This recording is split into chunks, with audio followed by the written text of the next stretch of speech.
Welcome to The Swing of Things with Amanda Kraus. Our podcast covers all things rowing within the United States and is produced by Row 360. I'm your host, Amanda Kraus.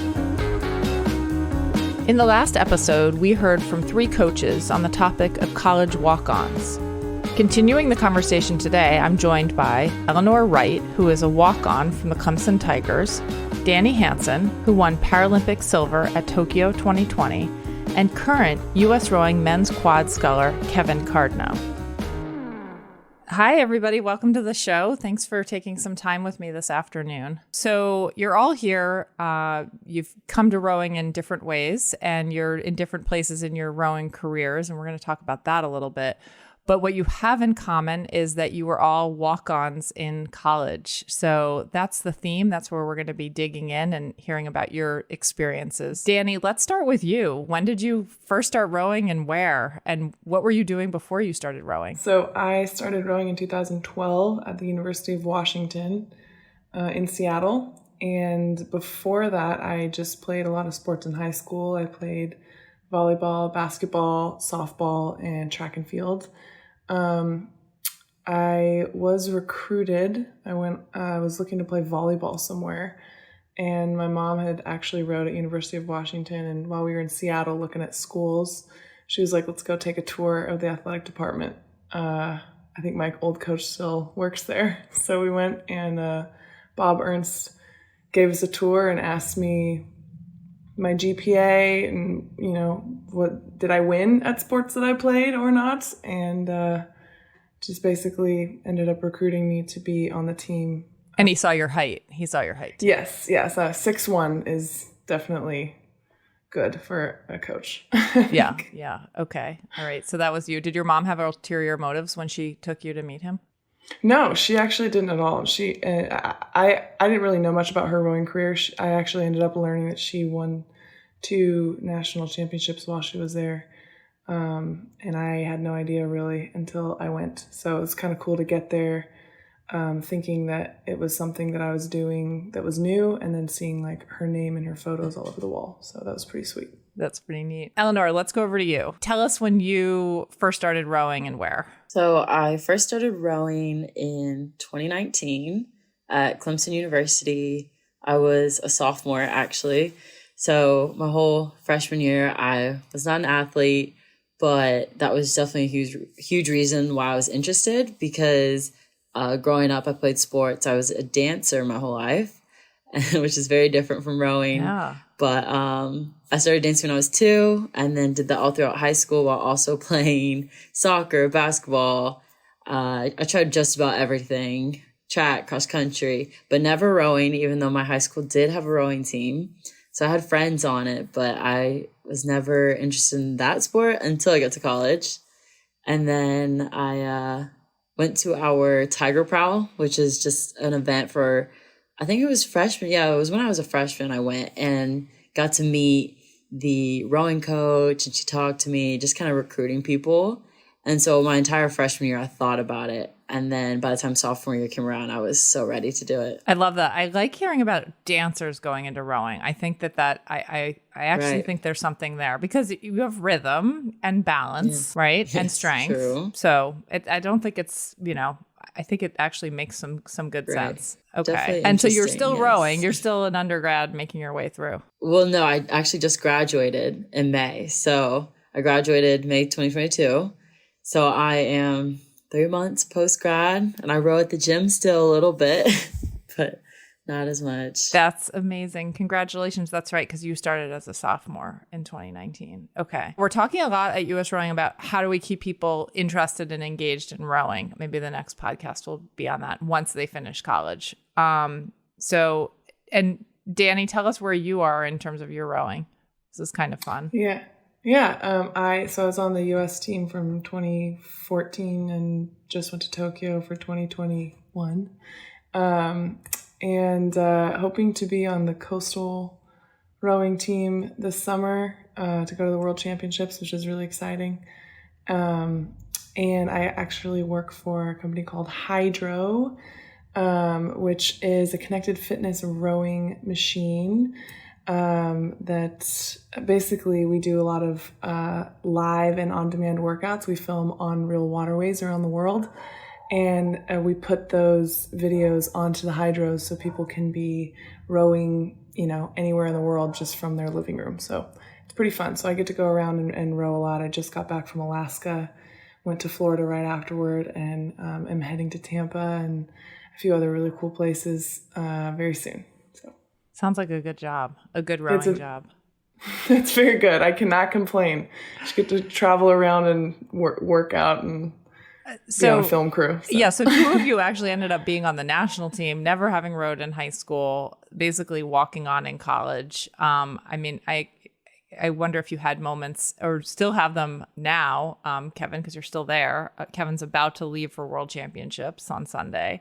If you have moments of thinking, holy cow, it's not like I had lifelong dreams of becoming a rower and now I'm representing the United States on the national team. Did you have those moments? Yeah, I was pretty isolated when I was rowing in college. And so the only thing I really had to watch was the world rowing videos and stuff on YouTube. So kind of idolized all the big figures and stuff. And so it's a little weird to be now representing the US and getting to go and be there and do the thing that I've been looking at and watching a little obsessively a while in college. But yeah, it's a great experience for sure. It's huge. Yeah. So what did you all think? Can you dial back to the very first time you got in a boat? What was it? Was it an 8? Was it a single? And what do you remember most about that first day? Eleanor, we're going to put you on the spot. I think you're the youngest. Okay. Yes, I know. Even though it was not that long ago, I'm trying to really remember the very first moment. I definitely remember it being super exciting because we had tryouts. Obviously, they were on land, and we had been working on land for a while. And so the boat was such a novelty to all of us walk-ons. It was definitely, we were in an 8, and I remember just being so surprised. I don't even know if I knew that the seat moved in the boat as well. So I was like, whoa, it's actually just like the erg. Because I had been learning really throughout the whole tryout experience and all that. I was learning as we went. And it was beautiful. Clemson, we have an amazing lake, Lake Hartwell, and it was definitely August, so amazing weather. I remember everyone just being so excited and having big old smiles while our coaches, we had such fun coaches. They were walking us through everything. So it was good times, good memories, just beautiful and just an awesome experience. I love that. Okay. Dani, do you remember your very first time in a boat? I do, because I was not supposed to be in it. We there was 200 girls, I think, trying out and they were trying to weed us out hard. So we were doing 500 jumpies, 500, and then 500 double jump squats, just right in a row. I was so sore, I could barely walk back to the dorm. But there was a day that we were supposed to get into boats, and there was one girl who for some reason couldn't get in, and she was supposed to go first. And then they just pulled my name up randomly, and I was like, oh my gosh, it's my time. I'm going to go in. So I got into the boat, and I just remember being so discombobulated because there's so many literal moving parts, but they're all supposed to move at the exact right moment in the right time. And there's 8 of us being in that boat with, the coxswain, who's also brand new. So it was super crazy. And I just remember getting out of the boat and my hamstrings were so sore. I had to just pretend like nothing was wrong. Right. I was like, I'm fine. I was dying inside. But yeah, I remember it was tough. I was like, there's no way. How does anyone do this? And of course we weren't feathering yet. We were still rowing on the square. But it was kind of like what Eleanor said. It was really pretty weather. It was really nice. Everyone was really excited. But the coaches, I knew the coaches were like, who's going to be able to hang in there for this? And so I was like, me, pick me. But, and that was an 8. Yes, it was an 8, yeah. So part of tryouts was the physical part of just sort of grinding you down, but then also getting in a boat. Yes, and that was my first time ever, and I was like, wow, this is going to be tough. And I like it. Yeah, but it spoke to you. Okay. And clearly, Kevin, you were one of 19 and you said no one else kept going. Yeah, the team I was on dwindled down pretty hard after my first year. I was in a 4 for the first year, and 2 of the other guys quit. So it was like me and one other guy. And I remember my first time in a single, which was after everyone else had left, and just being out on a nice flat day. It's dead quiet, and it's just me. Me and this other guy, but he went a different way. So my first time in a single was completely unsupervised, like just like go, it's a nice warm summer day. And, can you swim? I mean, did they ask if you could swim? No one asked, but I did know I did know how to swim. Okay. This was definitely more of a unprofessional operation. And I remember just again falling in love with how quiet and calm and meditative it was. Mm-hmm. So it's a very different experience, it sounds like, from Dani, where it's just me. I'm just out here having a good time. So, yeah. That's pretty great. Do you remember your first time carrying the boat? I remember that I was a walk-on too a long time ago, and I remember thinking, are we really going to carry this boat all the way down this ramp into the water? Like, that alone seemed a little daunting. Did any of you have that experience? Maybe that was just me. I remember trying to like sync up feet because I was like, maybe if we all just step at the same time, this will go well. It'll get lighter. The bouncing up and down on the shoulder, that feeling? Yeah, for the first time carrying the boat. And I'm just like, I mean, I was not the tallest person. That's right. By any means. Washington. So it's a lot of tall people. So that was actually a plus. But, okay. Yeah. The shoulder bouncing was what I was like, can I lift this? My tiny little freshman arms, can they get this boat over my head? We'll see. But you do. You all do, right? They all do somehow. Which is kind of fun to watch year after year of novices. We did. So do you all have any advice now looking back, having been walk-ons yourself, for those kids or young people heading into college, starting their freshman year now, maybe thinking or rowing not being on their radar, or maybe that is on their radar and they're about to go try out? We'll start with you again, Eleanor. Do you have any advice for them? Yeah, I would say for anybody who's even remotely considering it, just to go for it, because I would not trade that experience for the world. It was amazing. Rowing has definitely made me who I am, and it's given me so many amazing life skills. So I would say for everyone to just try it. At this point, I wish I tried it earlier. If I would have started in high school, that would have been super cool, and actually, been able to have more years with it, even though I could continue now. But, I think the exposure is awesome. And so if anyone is considering, I would say just try it out and hopefully stick with it. Kevin, what about you? Those guys just thinking about it now. No guarantees you're going to walk on at Alabama and then be heading to world championships, but think about everyone else. I guess, even for club athletes, I'd say it's what you make it, even more so than a Division I athlete or any IRA school. Is like I had tons of control over what I did, and so that's like a good thing and a bad thing. Like, if you're not dedicated and you don't have people around you pushing you all the time, it's hard to stay on that path. But I would say if it's something you want and like you want to chase it, do it, find ways to do it. That's definitely what me and a couple other people did. Is we really enjoyed it and we wanted to keep doing it. But definitely the stars aligned for me a little bit to be where I am right now and meeting the right people. But I would say for all the club athletes out there, like keep going, keep chugging along. And Dani? I would say number one, listen to your coach, because I just feel like a lot of people maybe coming out of high school have ideas as to how things are awesome, and they probably are, but whenever you get a new coach, you get a new style of coaching, a new style of rowing. There's like a million different rowing styles, and they're all very detailed and very different in tiny, tiny little subtle ways. And I think that what matters the most is that you're all rowing the same way when you're in a boat together, no matter what way it is. So don't be afraid to let go of old habits and and be excited and energetic about, you know, the new way that your coach might be teaching you, even if it's something you've never heard before. And then number 2, I'd say if you have never rowed before, and I guess if you still have, I think the biggest part of learning how to row at a higher level, whether it's, you know, college or onward, is just learning how to be a really good teammate. I think that goes a really long way in a boat. If your teammates can trust you, then the boat's going to go that much faster. It's definitely free speed. So I would say before I could learn how to take an actually good stroke, that took a while. That took like I don't know, maybe 3 or 4 years before I could actually row okay.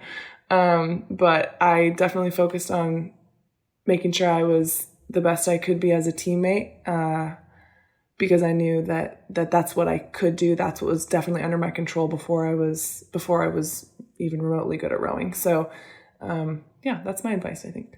That's great advice. And I hope people listening to this who are thinking about walking on in college, to their rowing programs or trying out or walking on, for, you know, whether it's super competitive, like it sounds like Dani, your experience was, or a Kevin's situation where they say, here's a single, go on out there, enjoy the beautiful Good water. luck. Yeah, exactly. Good luck. Swim to shore. Yeah. We'll see if you come back. That I hope, you know, your words encourage people to give it a try. And even if they've never identified as a rower before, right? Because I think we have to remember that can be intimidating for people coming in and thinking, well, can I be that person? Yeah. So I was the worst one on the team. The worst one. No Yes. way. The dead last my freshman year. And I guarantee you the only reason why I stayed on the team for the first year was because I was a good teammate. That's it. That's what kept me on, for sure. That's what kept them keeping you, or kept you staying on? Okay. Yeah, I think that's the only reason why they kept me, was because I, you know, for the first year at least. I think I did okay my next couple years, but dead last my first year. So don't worry about it. You know, showing up's important. That's a key quality for sure. Totally. What's being a good teammate look like? Rooting for your teammates and listening to your coach. I think especially there was 1 year where I was not seat raced, but I was taken out of a boat. And I thought to myself, that's weird, but I'm not the coach. I'm not paid to be the coach, and I don't know anything about rowing compared to how much my coach knows. And so that's the right call. You know what I mean? And I remember going to my teammate who was put in the boat when I was taken out and telling her, like, you're the right person to be in there. And I think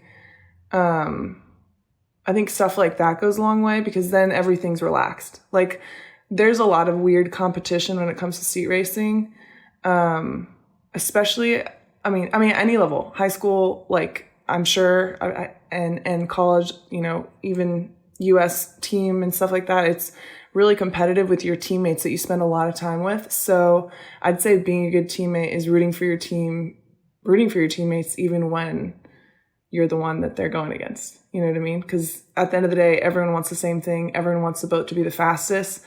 And if the coach thinks that someone's going to be faster than you, go with it. Just like do everything you can to prove them wrong. And then when it's you know, when it's done, when the decision is made, root for your team. Don't stop rooting for your team. I think that's very, very good advice for all team members, for sure. Kevin, I want to go back to you, if it's okay, and ask you, tell us, or if you can tell us about when you started rowing and as a walk-on, that first experience of yours. Sure. Yeah. So I was part of a club team, and so I guess walking on, again, is still accurate, but it was very much so a volunteer basis. And when I started, it was just like, show up at this time, we'll throw some mixed dates together and see how it goes. I immediately really enjoyed it, and most of the other people did not. So the team really just dwindled down to a couple of us. We had enough for a 4 my first year, enough for a double my second year, and then there's still some people around, but really only 5 were very committed. Well, I want to know why you think they left. There's a number of reasons. It's not like super conducive with how the university is in relation to the river. It's about a 45-minute drive. So I lived with my parents in college. I was a commuter student, so it's a little closer. And also engineering classes for me were much later in the day. So I could like go and row and then go home and then go to class and not like be super jammed together. But anyways, yeah, so I ended up in the single my last 2 years.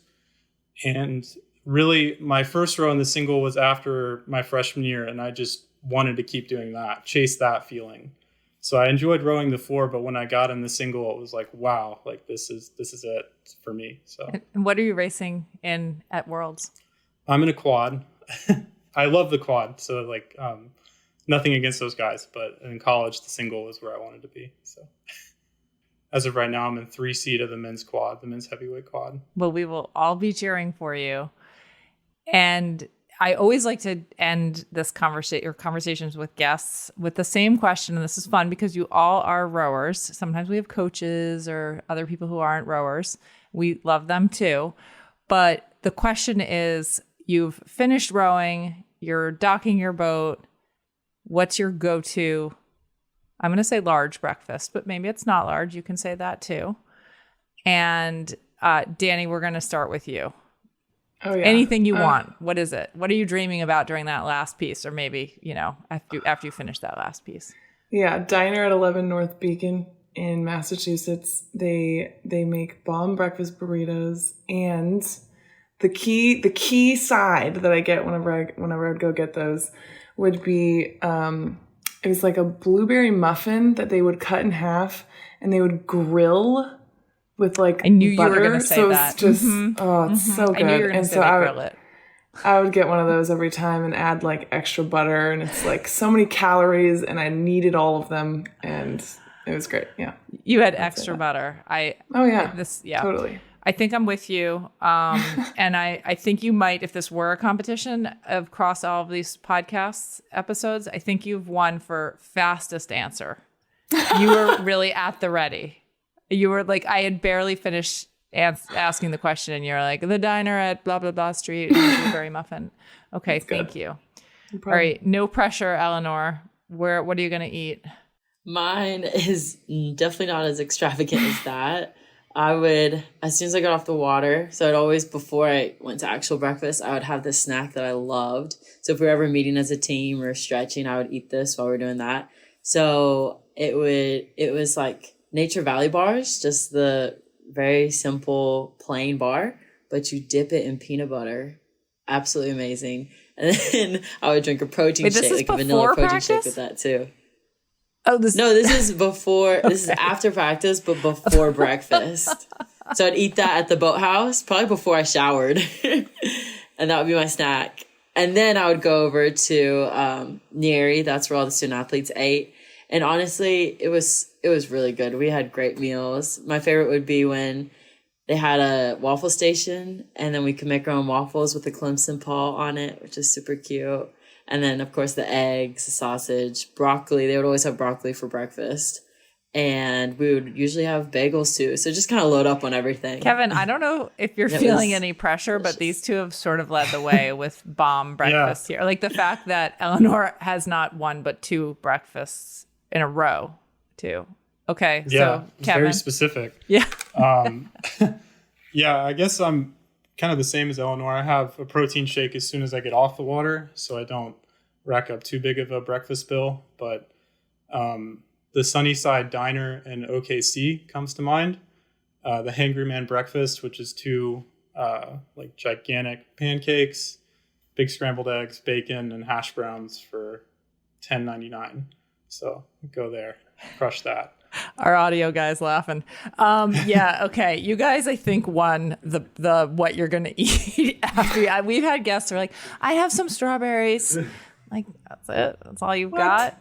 That's it? No. Yeah, or I have a cup of coffee. Wow, you guys are totally rowers. I love it. And I can imagine, and I'm hungry now. And I love that young people listening to this who are thinking about rowing are be like, this is my future. This is what I'm going to be eating. Well, listen, good luck to you, Kevin. Eleanor, keep rowing. Dani, we'll see you around the world rowing with Hydro. So we'll stay connected with you. And thank you for spending some time with us this evening. Thank you, guys. Thank you. Super fun. Had a great time. Nice to meet you all. Thank you so much. Yeah, it was amazing to be here. That's it for this episode of The Swing of Things. I hope you enjoyed hearing from Eleanor, Dani, and Kevin as much as I did. Remember to like, share, and follow from wherever you get your podcasts. It helps others to find us. And please subscribe to make sure you don't miss future episodes. Thanks for listening.